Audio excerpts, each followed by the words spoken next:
Hey guys, it's time for the College Football National Championship, and I just wanted to look back at our first round from the college football playoffs here. And I started breaking down all the games, and I'm finished with Ohio State versus Clemson. I'm giving you the first two drives as a freebie here so we can kind of get a little taste, dip our toe in the water of what those guys are doing. We get the first 17 plays is what we get out of the first two drives of each team's running plays like zone with different RPO tags, running spacing, a very popular quick game route. We get solid screen, a really good one that I think you guys will like, and a whole lot more. So if you want to know more about those plays, stick around.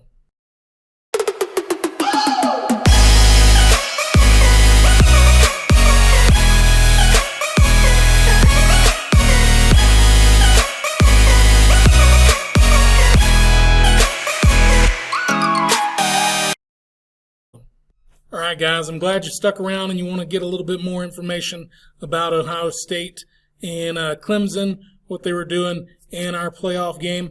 Before we move on, please, eventually I'll get this right. Like, it's so hard doing backwards. Right down here, click the notification bell, the like button, subscribe. Those things, it really helps the channel, able to grow and reach more people. Please share it. Copy the link, share it, Twitter, Facebook, wherever. Different groups, send it to somebody so they can check it out as well. I'm going to try to timestamp and label all the different plays in the description so you can go check out and jump straight to the ones you want instead of having to sit through the whole thing. But hey, if you want to sit through it all, I'd love that too. But without any further ado, let's jump right in. Guys, wait, there's one more thing I almost forgot before we get into the video. I'm going to try something different with this one. I am uploading the PDF document of this breakdown to Google Drive, and I'm going to be sharing the link below, or at least I'm going to try. If it's not there, don't be too mad. I'm going to try to share that below so that you can get a copy of the PDF as well. Now we'll jump in. All right, so let's take a look, starting with Clemson. They got the ball first, their first series, play one. They're going to run a version of jet. So they're lined up with a sniffer to the left, tight split by the receiver on the left, and they're going to motion the slot from the hash in, and on the snap of the ball, they're going to give him the quick little toss there. It's not a handoff. They toss it ahead of him real quick, and the quarterback and the running back are going to take basically an option relationship to the right, and they also have the center pulling for them. So they've got an option. The lead blocker is the center. They're probably trying to log the end here. And I think the rule would be whoever is uncovered here. I think it may have been the play side or even the backside guard in this. I don't think it was specifically the center, just based on who was covered and uncovered with angles and all that kind of stuff there. So you can see the left guard and left tackle there reaching. The sniffer is chipping, and they're trying to work up to the linebacker. The single receiver on the left is cracking down on the nearest person to his inside, which in this case happens to be the Sam, and they're going to take their chances with the corner here. Now, they give it to the Z on the jet because they're reading the safeties here. It's a pre-snap thing. They're doing the motion to see if he runs across the field with him or the safeties roll. And in this case, he just kind of bumps in a little bit so they know they're going to give it. And it's real easy pre-snap RPO. And I actually just had this conversation with another coach, or at least along these lines recently about, how hard these things are to do in reading players. If you have that kind of iffiness about the RPO game, pre-snap RPOs kind of help take away some of the bad things that can happen with doing post-snap RPOs. So this is a good way to do that. Okay, play two is what I call Rodeo Smash. They're doing a rollout, sprint out protection, and they're running smash. A real simple concept. You're high-low in the corner here with the hitch and the corner route on the corner defender. In backside, They had a slant in what appeared to be a post. I wish I had the game film to go along with it. If it comes back, I will definitely put it in the video. But at the time of this recording, I had taken the plays from oftentimes YouTube will upload a full game video of different games, and it was up when I was taking down these plays, but when I got ready to come back and record this, it was no longer available. So we're kind of having to go a little bit off of memory on some of these things, and I'm sorry that's not there for you. But real simple concept, Rodeo Smash. Again, the slant here, just trying to get across face a little bit in the event that you have to pull up in the pocket. Then you have these two routes breaking across your face. If for some reason the play side that you have over here is cut off from you and you're unable to go that way. Okay, then they come back and they run mesh, which to me this has been the most popular variation of mesh over the last probably 4 or 5 years. Is you're running mesh with a sit route, so you get a little bit of a rub both from Y and Z, rubbing for the H because it's 2 players coming quickly. You get a little rub on the Sam by the Y, sitting with the Z running underneath, and the pair of those help to kind of pick the will or the safety here backside on the H coming underneath on the mesh, and they also help pick for the running back who's getting into the wheel route here. Again, both of these guys going inside could pick this mic, which is what happens, and we get the seam, the wheel up the sideline to the running back. Now, the single receiver, when you watch plays based on television and stuff, and you don't necessarily have the all 22 coaches cut, you can't necessarily see all the time. But my experience with Clemson, based on the split of the receiver here being so tight to the hash, it is most likely that the vertical route he was running was a bench route or an out route to the sideline. He very well could have been running a seam or a post or maybe even perhaps a dig. I think unlikely with the sit there. But again, based essentially on his split, I'm guessing that he was running an out route. And you can kind of tag that guy with a whole lot of different things if you'd like to. So Clemson, they keep on going. They got the counter toss here, so we're getting a little bit of a read in there. So again, they pull the center and the tackle. I think they could have pulled the guard and the tackle. But again, I think they're going with angles that they have here. I think had this tackle been a nose where he was inside of the guard, I think the center would block back because he'd have a better angle and the guard would have pulled. But again, that's just kind of how it worked out on this particular defensive front. So they've got the toss. So the quarterback is stepping for toss, and he can toss it, which on this play I believe he did. And then if the end widens out both with the H and the motion, the backfield action of the F here, he can keep it and he can follow the counter blocking backside there. So really nice, easy play, easy read. It's a read that if you run just regular zone read, it's a read that you're used to, just doing it in a different fashion. And I really like it that, again, over the past 5 or 6 years, the toss read has been a go-to play for Clemson, and I like that they're still incorporating it as a base play and getting a play off of a play with quarterback counter coming backside. Okay. Now let's see. So here they're running just straight up zone.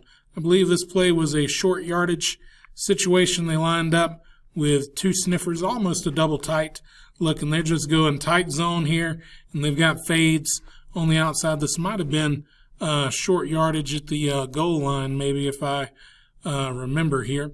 So, and my plays kind of got out of order a little bit here. I realize I'm on play 8 there, and I have more. coming, so I apologize for that. But this one, just regular old simple zone. And yeah, they were down on the goal line because I can see now by the depth that I have our free safety and everything at. So that was down on the goal line.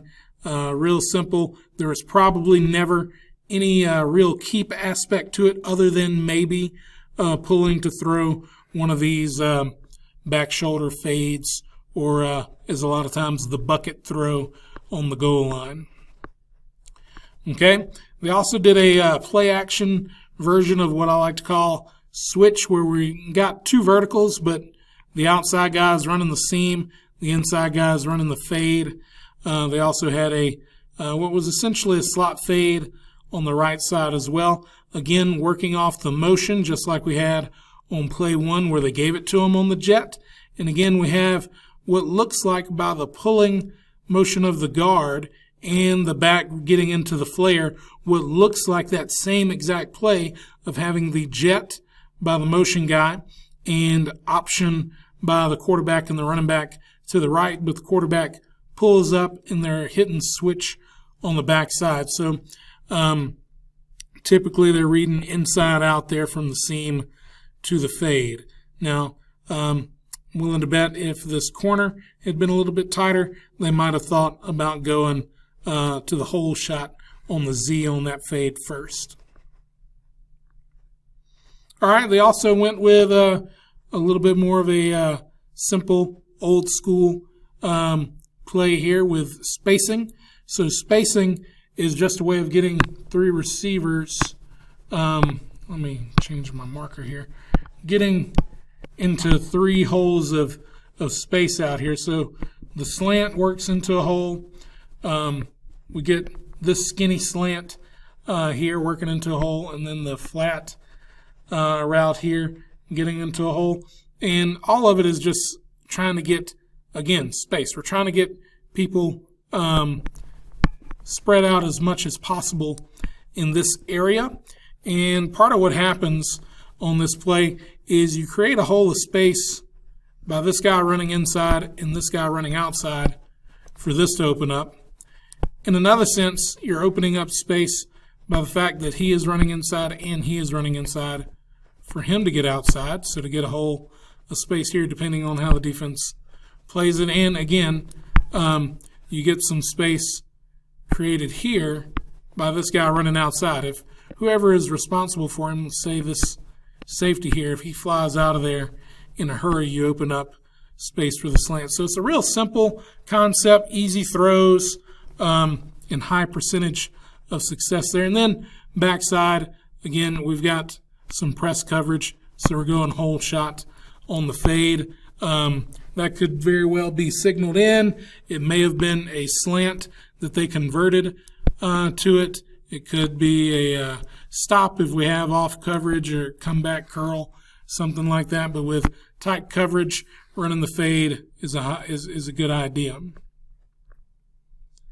Okay, and then we've got our zone bubble. So this was play 7, right before the last zone one that we saw down there. So this one is close to the goal line as well, because you can see we've got our free safety under 10 yards, so tight to the line of scrimmage down on the goal line again. So here we're just looking for leverage, space, and numbers on whether or not we're going to give it on the zone or we're going to try to get it out on the bubble or maybe even on the fade here on the sideline. And it worked out that they liked the numbers inside and they gave it on the zone. Because we've got 1, 2, 3, 4, 5, 6. We'll take that all day, every day, given on the zone. Okay, so then Ohio State gets the ball, and they run a version of stretch with the bubble.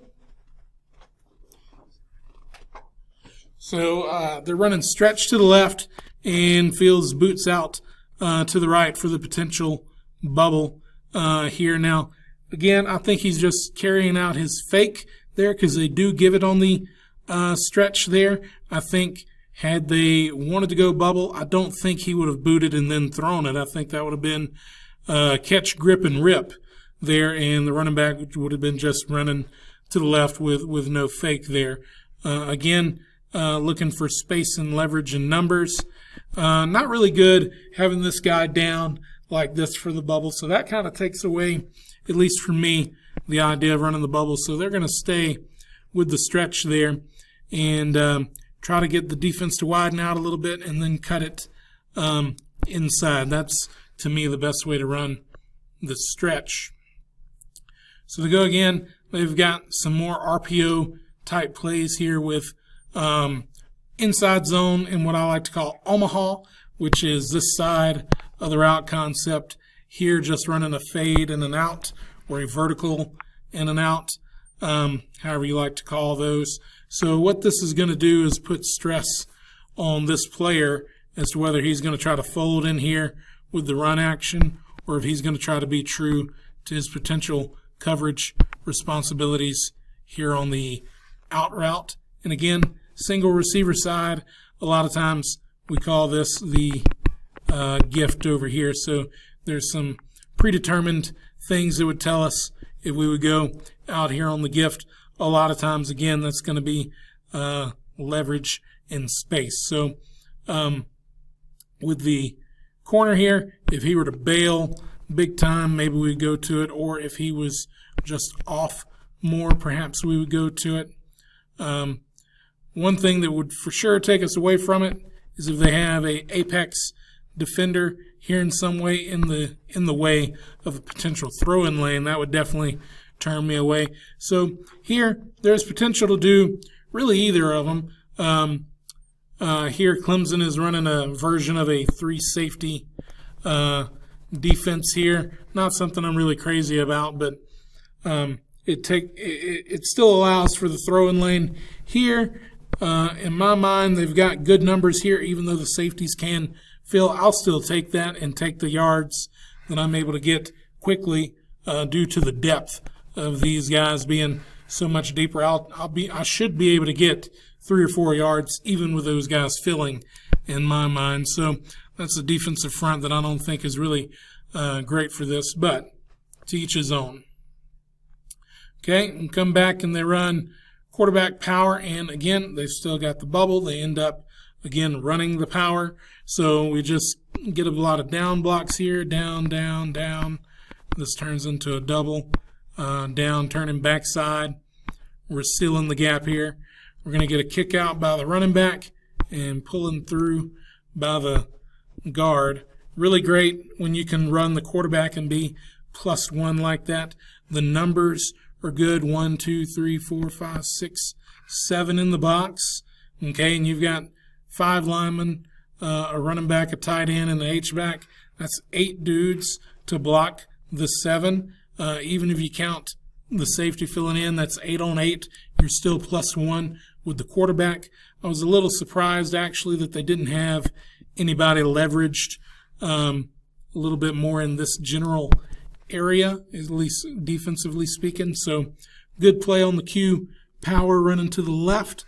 And again, same thing, looking for numbers and leverage in space there on the bubble as an option.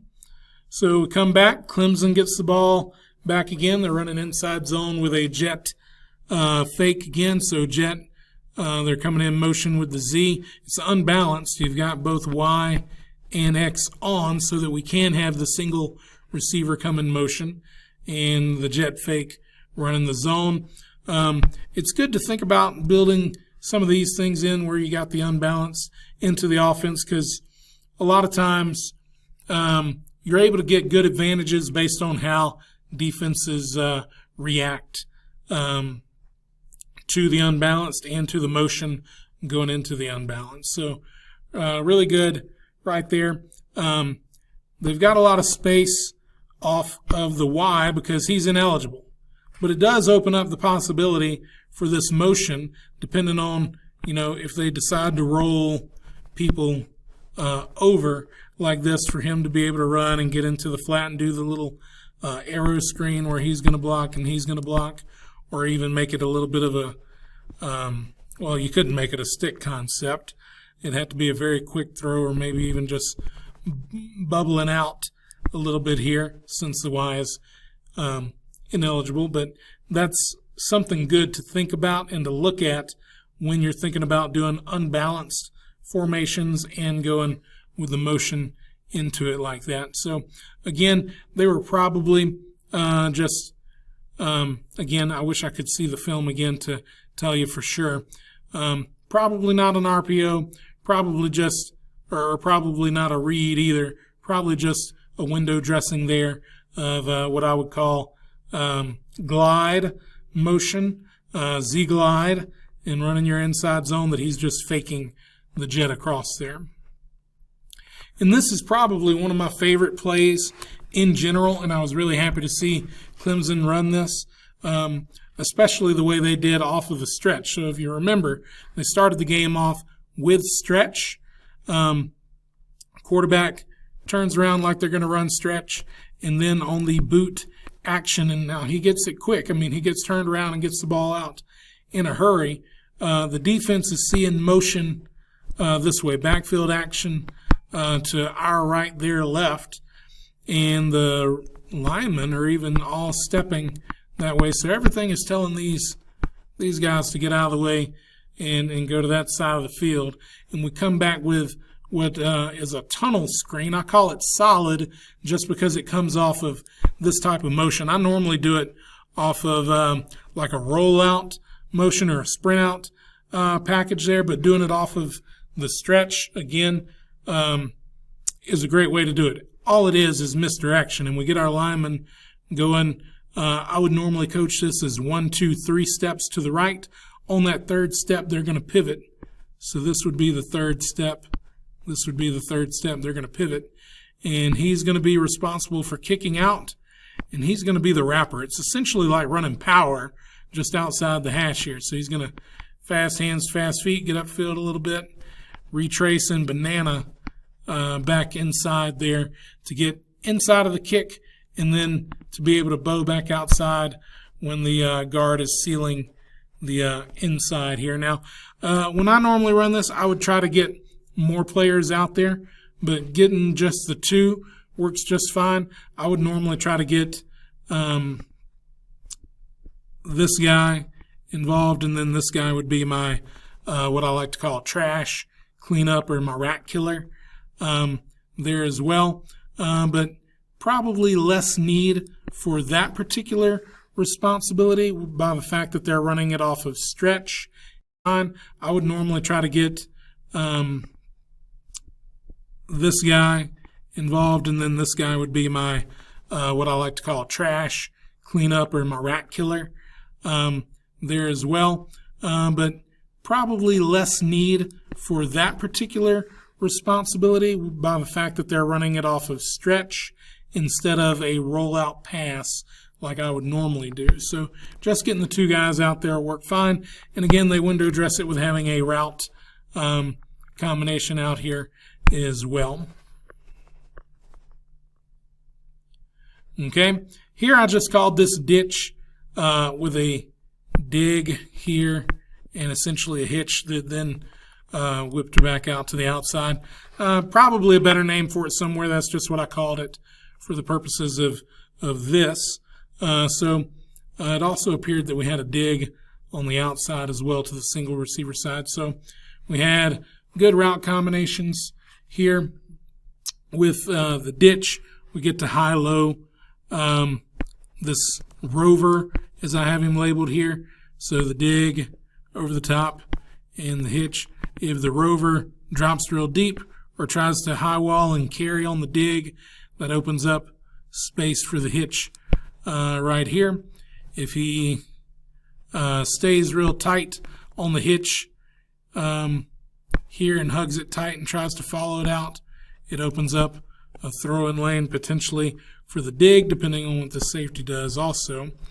I like the most the fact that this hitch is going to work back outside, kind of like a whip or a snag or some of the other names that you may have for that kind of route, a jerk route I've heard it called before as well. And also like the seam here by the Y, clearing things out, because not only is that going to the safety have to respect that, but also the mic by him being the number 3, the Mike has to go with it as well. So again, just to help open up the throwing lane potentially here on the dig. And like I said, you got it on the backside too if for some reason you like the matchup there better. All right, Ohio State back with Series 2. And again, we're seeing spacing again for the second time. This one, run it a little bit different. This is probably the more traditional way to see spacing. Also like the fact that the routes are not exactly bunched, but the spacing of the alignment, even before the routes, is going to lend itself to this really well, too, just based on how defenses play when you start clustering receivers together a little bit more. Again, inside route, outside route, open up space. Inside route, you can call that an inside route. Opens up space, almost picking for the curl here, just like we said earlier. I like the way they did this. A lot of times I see it as just a hitch, but I like that they did it like a curl, like a mini curl almost, or a mini post curl, the way they ran that route. And I'm sorry I don't have the video, because this one we did get a view from behind the quarterback to see how this opened up. Kind of from the field level, it was a really great shot, and they kept the post curl on the backside here as well. So real simple route here. And this is something I find interesting when breaking down college guys. This is a route concept that not every high school in America is going to carry, but a whole bunch of them are going to carry. And it's real simple, and I really like seeing those simple concepts carrying over into the higher levels. And I think that just gives us more validity as high school, middle school, and even youth coaches when we say, oh, look at that concept. That's something easy that I run here. And they're running it at the highest level as well. And there's not necessarily a need to have tons and tons of plays in the playbook. I know that's something we get caught on sometimes, but we don't necessarily have to have all that. Simplicity is good. All right, so play 2. This one, I'll be honest, had to do some guesswork here. There were 4 vertical routes, and I couldn't tell much other than their stem that these 2 guys were running vertical as well as Z, and I knew that he was getting across the field. After that, little guesswork, and based off of this guy getting across the field, backside has to be either a dig or a curl to fit in with how concepts are usually built. It would be very unusual for him to run a corner or an out route there. So a dig or potentially even a curl fits in with what normally is paired with a crossing route like this. On the front side, again, the options are a little limited because you can't have these guys getting into the space here of the crossing route. So it is likely, even with the vertical stem, that he's running a out. He might be running just straight vertical, or what I think is most likely is a post, trying to put some stress on the safety there with what all is going on. Like, is the safety going to keep carrying and try to get underneath the post? Is he going to try to jump on the dig? Either of those things open up the space here a bit more for the sorry, my pen has stopped writing. For the crossing route, sorry. Okay, and then if he sees and tries to jump the crossing route, okay, well then that obviously opens up some of the stuff over here a little bit more. All right, and then the last play that I have on here is, again, just the regular old stretch. Let me pull that down a little bit. Regular old stretch here. No reads, no RPOs. It's just straight up. We're going to line up in what I like to call a long surface. The reason why it's a long surface is I've got 1, 2, 3, 4 guys there. That's a longer surface from the traditional 2 that you see here, or even just the 3 if I only had the tight end. Now, what that does is open up a lot more gaps and a lot of opportunities for double teams and things of that nature.